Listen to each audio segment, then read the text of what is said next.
स्वागत है दोस्तों आप सभी को फिर से एक नए वीडियो में। तो हम सभी को मालूम है कि हम लोग देख रहे हैं सब्जेक्टिव क्वेश्चन को, ठीक है। तो आप लोग को मालूम है कि हम लोग चैप्टर 11 और 12 का सब्जेक्टिव क्वेश्चन देख रहे हैं। तो आज हम लोग 6 नंबर क्वेश्चन से देखने वाले हैं, क्योंकि चैप्टर 11 और 12 का एक ही वीडियो में हम लोग 5 क्वेश्चन को डिस्कस किए थे। आज हम लोग 6 नंबर क्वेश्चन से स्टार्ट करने वाले हैं, ठीक है। और आज ही हम लोग को चैप्टर 11 और 12 का इंपॉर्टेंट क्वेश्चन का सीरीज समाप्त हो जाएगा। सबसे बड़ा दुख के बात यह है कि जब तक आप लोग 1-2 मिनट सुनते नहीं है तब तक आप लोग वीडियो को लाइक ही नहीं करते हैं, ठीक है। तो जल्दी जल्दी वीडियो को लाइक कर दीजिए। मैं ऐसा नहीं चाहता हूं कि आप लोग का इतना इंपॉर्टेंट टाइम मैं वेस्ट कर दूं, 1-2 मिनट मैं इस सब बोलने के लिए वेस्ट कर दूं, ठीक है। तो ये सब आप लोग समझदारी दिखाइए और वीडियो को अपने लाइक कीजिए। मैं ऐसा हर एक वीडियो में नहीं बोलूंगा, ठीक है। चलते हैं वीडियो को स्टार्ट करते हैं। आज का वीडियो हम लोग क्वेश्चन नंबर 6 से स्टार्ट करने वाले हैं। What is normalisation, explain 1NF 2NF 3NF, ठीक है। तो आप लोग को बताना है कि नॉर्मलाइजेशन क्या होता है और एक्सप्लेन करना आपको 1NF को, 2NF को, 3NF को, ठीक है। तो उससे पहले आप लोगों को पता होना चाहिए कि 1NF किसको बोलते हैं, 2NF किसको बोलते हैं, 3NF किसको बोलते हैं, ठीक है। तो 1NF का मतलब क्या होता है, फर्स्ट नॉर्मल फॉर्म। क्या होता है, फर्स्ट नॉर्मल फॉर्म। और 2NF का मतलब क्या होता है, सेकेंड नॉर्मल फॉर्म। और 3NF का मतलब क्या होता है, थर्ड नॉर्मल फॉर्म, ठीक है। तो इतना तो आप लोगों को पता चल गया, ठीक है। अब हम लोग देखते हैं नॉर्मलाइजेशन क्या होता है, ठीक है। The process which is used for remove the data redundancy. किसको रिमूव करता है, ये डेटा रिडंडेंसी को। डेटा रिडंडेंसी का मतलब क्या होता है, डुप्लीकेशन होता है। किसका डुप्लीकेशन, अगर हमारा कोई डेटा है उसका कोई डुप्लीकेट ना कर ले, उसी के लिए हमारा नॉर्मलाइजेशन में यूज आता है। नॉर्मलाइजेशन वही काम करता है कि कोई भी डेटा का डुप्लीकेशन होने से बचाता है। नॉर्मलाइजेशन वही यहाँ पे बोल रहा है कि the process which is used for, ये प्रोसेस हम लोग किसके लिए यूज करते हैं, रिमूव करने के लिए डेटा रिडंडेंसी को, डुप्लीकेशन को हम लोग रिमूव करने के लिए नॉर्मलाइजेशन का प्रोसेस यूज करते हैं, ठीक है। इसी को हम लोग क्या बोलते हैं, नॉर्मलाइजेशन बोलते हैं। क्लियर। अब देखते हैं हम लोग का 1NF 2NF 3NF क्या होता है, ठीक है। तो 1NF का मतलब क्या होता है, आप लोग को मालूम है, फर्स्ट नॉर्मल फॉर्म होता है। क्या होता है, फर्स्ट नॉर्मल फॉर्म। तो देखिए लिखा हुआ है the table is said to be first normal form if follow the following rule. देखिए कौन कौन सा रूल है। देखिए आप लोग का पहला रूल क्या होता है, all column of table unique. जो हमारा टेबल का कॉलम रहेगा एक यूनिक होगा, उसी को हम लोग 1NF बोलते हैं। दूसरा हमारा क्या होता है रूल, कि can not contain multiple value in cell. Cell का मतलब क्या होता है, जो हमारा डब्बा बनता है, एक टेबल के अंदर हम लोग इसी तरह का टेबल बनाते हैं, तो हमारा ये क्या बन रहा है, डब्बा बन रहा है।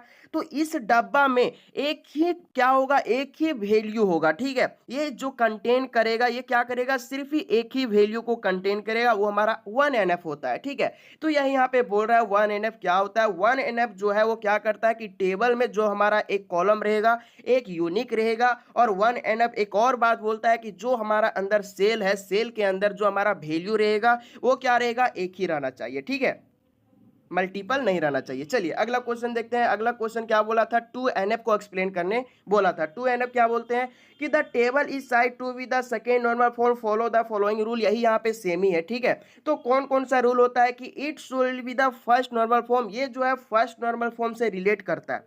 सेकेंड नॉर्मल फॉर्म जो है फर्स्ट नॉर्मल फॉर्म से रिलेट कर रहा है। दूसरा क्या है कि it is used for merge the record. Record को क्या करता है, दो रिकॉर्ड है उसको आपस में मर्ज करता है, मिलाता है। कौन, सेकेंड नॉर्मल फॉर्म करता है।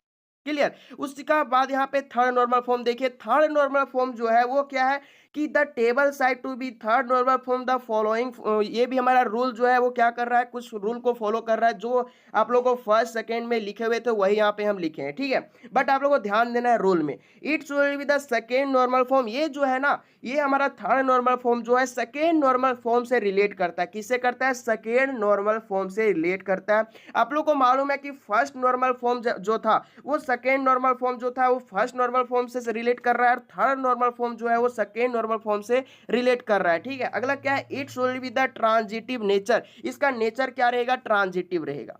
क्लियर। तो पहला क्वेश्चन हम लोग क्लियर कर चुके हैं। अब देखिए 7 नंबर क्वेश्चन क्या बोल रहा है। 7 नंबर क्वेश्चन बोल रहा है व्हाट इज डेटाबेस एडमिनिस्ट्रेटर। तो देखिए आप लोग को एडमिनिस्ट्रेटर कहीं आप लोग सुने होंगे, अगर आप लोग चैप्टर पढ़े हैं तो इसका फंडा मालूम होगा, ठीक है। एडमिनिस्ट्रेटर का मतलब क्या होता है, एडमिन होता है। क्या होता है, एडमिन होता है। कौन सा एडमिन, जैसे कि आप लोग कोई व्हाट्सएप ग्रुप में अगर आप लोग जुड़े होंगे तो कोई एडमिन होगा, ठीक है। तो उसी तरह यहाँ पे एडमिनिस्ट्रेटर जो है ना एक प्रकार का एडमिन ही है। किसका एडमिन है, जैसे कि हम लोग को मालूम है डेटाबेस क्या होता है, डेटाबेस सिस्टम का बात कर रहा है, मतलब कि कंप्यूटर का, ठीक है। तो वो हमारा रिकॉर्ड को जो मैनेज करता है, कंट्रोल करता है, सबसे उच्च पद में जो रहता है वो उसको हम लोग क्या बोलते हैं, एडमिनिस्ट्रेटर बोलते हैं। जैसे कि क्या करता है, एडमिनिस्ट्रेटर का काम होता है कंट्रोल करना, इसका जो हमारा रिस्पॉन्सिबल दिया जाता है वो कंट्रोल करना होता है, ठीक है। उसके बाद मैनेज करना होता है, किसको मैनेज करना, रिकॉर्ड को मैनेज करना होता है। किसका काम होता है, ये एडमिनिस्ट्रेटर का काम होता है, ठीक है।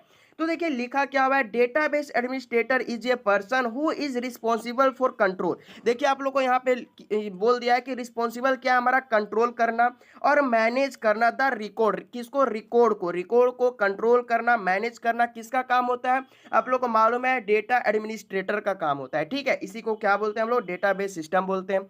Database administrator is also responsible for apply security in the database system. इसका क्या होता है, इसका जो काम होता है वो सिक्योरिटी देना होता है, मतलब कि सुरक्षा देना होता है, कंट्रोल करना होता है, मैनेज करना होता है रिकॉर्ड को, ठीक है। इसी को हम लोग डेटा एडमिनिस्ट्रेटर बोलेंगे, ठीक है।